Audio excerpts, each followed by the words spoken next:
Hello අදත් මගේ channel එකට ඔයාලව මම ආදරෙන් පිළිගන්නවා. අද ඔයාලා වෙනුවෙන් අරගෙන ආව මේ drink එකට පුළුවන් ඔයාලගේ බඩේ ගෑස් නැති කරන්න, ඇඟ සිසිල් කරන්න, ඒ වගේම බඩ අපිරිසුදු වෙලා බඩේ අජීර්ණයක් තියෙනවා නම් ඒක නැති කරලා බඩ පිරිසුදු කරන්නත් මේ පානයට පුළුවන්. ඉතින් අපේ බඩ පිරිසුදු වෙනකොට ආහාර ජීර්ණය හරියට සිද්ධ වෙනකොට අපේ හමත් ඉබේම පැහැපත් වෙනවා. ඉතින් ලස්සන වෙන ආස කෙනෙක්ටත් මේක පානයක් විදිහට දිගටම බොන්න පුළුවන්. ඉතින් අපි අම්මෝ කොහොමද ඩ්‍රින්ක් එක හදාගන්නේ කියලා බලන්න.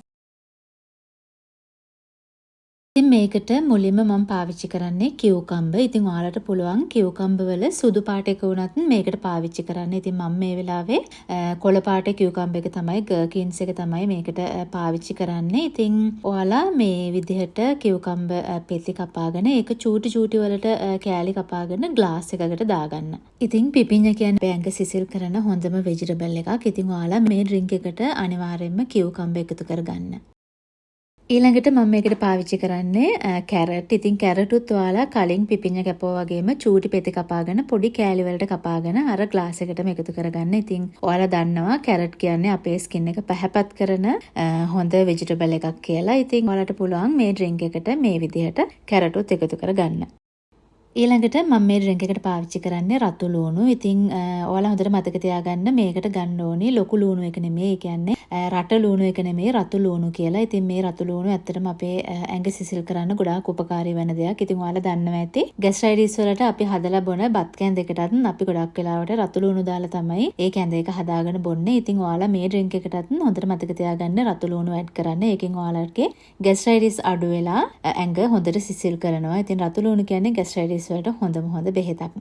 ඉතින් මම අද ඩ්‍රින්ක් එක හදන්න යන්නේ මෙන්න මේ ප්ලේන් යෝගට් එකෙන්. ඉතින් ඔයාලට පුළුවන් කර්ඩ් එකනුත් මේ ඩ්‍රින්ක් එක හදාගන්න. එහෙම නැත්නම් මී කිරි වලිනුත් මේ ඩ්‍රින්ක් එක හදාගන්න පුළුවන්. ඉතින් හොඳම දේ තමයි ඔයාලට මී කිරි වලින් හදාගන්න. ඉතින් මොකද මී කිරි ගොඩාක් ඇඟ සිසිල් කරන ඇඟට ගුණයක් පෝෂණයක් දෙන දෙයක් හින්දා අනිවාර්යෙන් ඔයාලා මේක මී කිරි වලින් හදාගන්න මතක තියාගන්න. ඉතින් මට මෙහි මී කිරි එක නැහැ. ඉතින් මට තියෙන්නේ මේ ප්ලේන් යෝගට් එක තමයි. ඉතින් ඒකයි මම හැමදාම මේ යෝගට් එකෙන් හදාගන්නේ.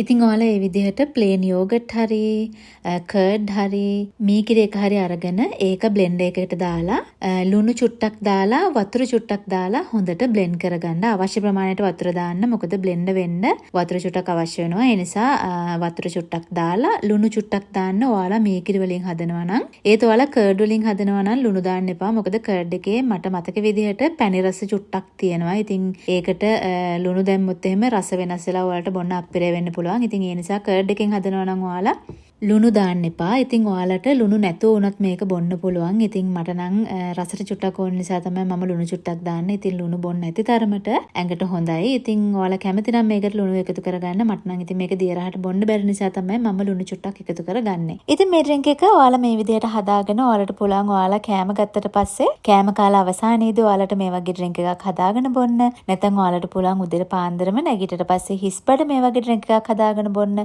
ගොඩාක් අවුව තියෙන වෙලාවට උෂ්ණ තියෙන වෙලාවට මේ වගේ ඩ්‍රින්ක් එකක් හදාගෙන බොන්නත් ඔයාලට පුළුවන්. ඉතින් ඔයාලගේ ඇඟ සිසිල් කරන්න වගේම අහිතකර තෙල් මිරිස් වලින් ඔයාගේ බඩ ආරක්ෂා කරන්නත් අහිතකර තෙල් තැම්පත් වෙලා තියෙනවා නම් ඒව දිය කරලා අරින්නත් මේ ඩ්‍රින්ක් එකට පුළුවන්. ඉතින් එහෙනම් ඔයාලා අනිවාර්යයෙන්ම මේක හදලා ටික දවසක් පානය කරලා බලන්න. ඔයාලට ලොකු වෙනසක් ඔයාගේ ඇඟේ තේරෙයි. ඉතින් එහෙනම් මේක තමයි ඔයාලා වෙනුවෙන් අද මම අරගෙන ආපු වීඩියෝ එක. මම විශ්වාස කරනවා ඔයාලා මේකට කැමති වුණා කියලා. ඉතින් එහෙනම් අදට ගිහිල්ලා එන්නම්. බයි.